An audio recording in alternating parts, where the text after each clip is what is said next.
Whenever you said. Yeah, congrats to Xavier. Really from the jump, they had us out of rhythm offensively and forced us into some uncharacteristic turnovers. And then we really got beat up on the offensive glass, and we've been one of the better teams in the country from a defensive rebounding percentage on the season, and we weren't tonight. But all the credit goes to Xavier. They played really well on both ends of the floor, and we didn't have much juice tonight for whatever reason. But we've got to get past it and get ready for hopefully a big week next week. Joel. Mac, obviously you like Kalkbrenner on Hunter for the advantage that Kalkbrenner can roam around as a shot blocker. I guess what you see there that they maybe took advantage of?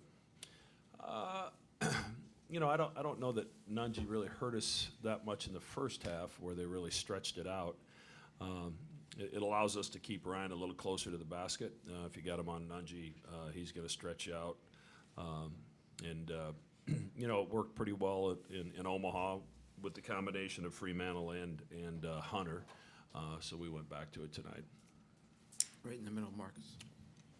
Coach, you mentioned about next week. What does your schedule look like in terms of moving past this game, resetting yourself? Do you kind of just start going over your own stuff? Do you throw away this film? How do you handle it? I was just talking to R2 walking here. No, you don't throw it away. You watch it. You try to learn from it. You try to gain an understanding of why it happened. But then you also watch last night's game, and you try to gain an understanding of why that happened, and what are the differences. Was it our opponent? Was it us? And what can we take from both of those and put it to use on the practice floor as we prepare for our first NCAA opponent? On the right, Matt.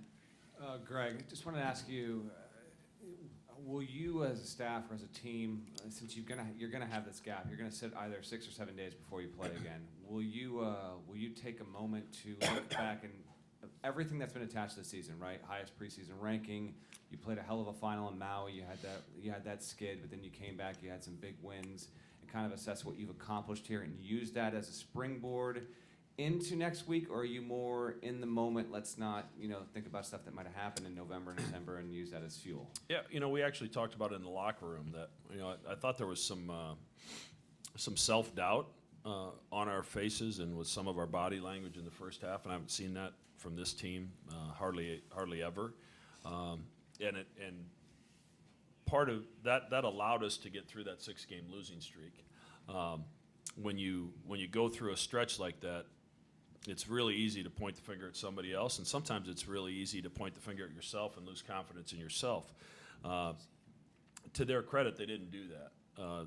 They really tried to uplift one another. They were very process-oriented in practice in terms of what do we have to do to try to get better so that we get out of this slide that we're in, and at the same time continue to move forward as a basketball team and a program.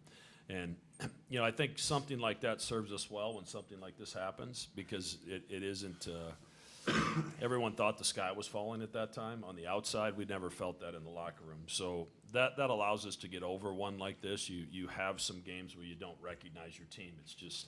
It's happened to almost every team in the country this year, and unfortunately it happened to us on this stage tonight. Back to Joel.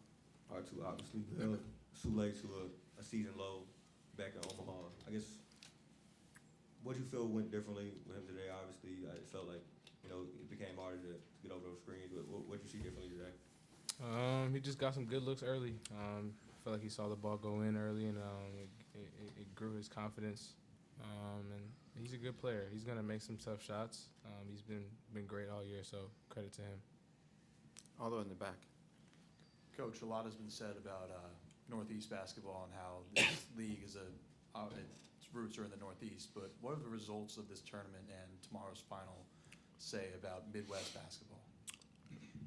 I don't look at it. Our league is,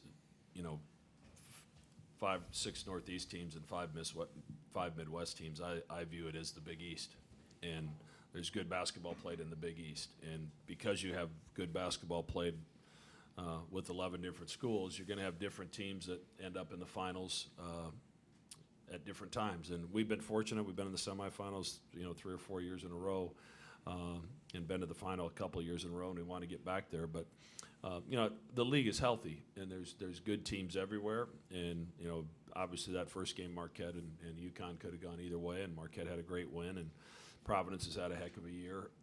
So there's been some really good basketball played by all kinds of teams in the league. So, we don't view it at Creighton that we're stuck in the Midwest and in an East Coast league.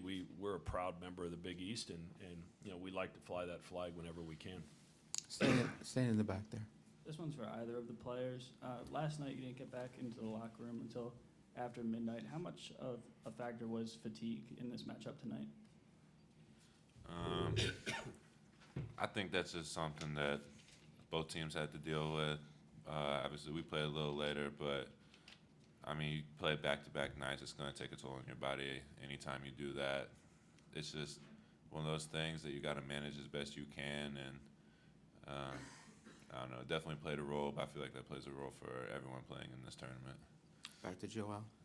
Ryan, obviously you've been here a few times now, and you guys have come up short in this tournament. But considering the preseason expectations and whatnot, there's still more to play for, and obviously people expect you guys to go on a deep run. I guess how much more weight is there now on a tournament run? I think this team just, from the beginning of the year, had expectations to hold ourselves to a high standard to go on a deep tournament run. No matter what happened in this tournament, no matter what happened in the regular season, we always had that goal of going on a deep run. I wouldn't say there's any more pressure on us. I think we want it as bad as we did before, maybe probably a little more now. So I wouldn't say there's more pressure on us now. I just want to go play and win some games now. Last question. Kalk, for you, obviously tough loss, but perfect from the floor, 7 of 7, even knocked down a 3. And given, you got the tournament next week and you went down in that first round game at Fort Worth a year ago, how motivated are you to, get a little personal payback and, help try to lead this team to your goal of getting to the second weekend and beyond? It's just a great opportunity.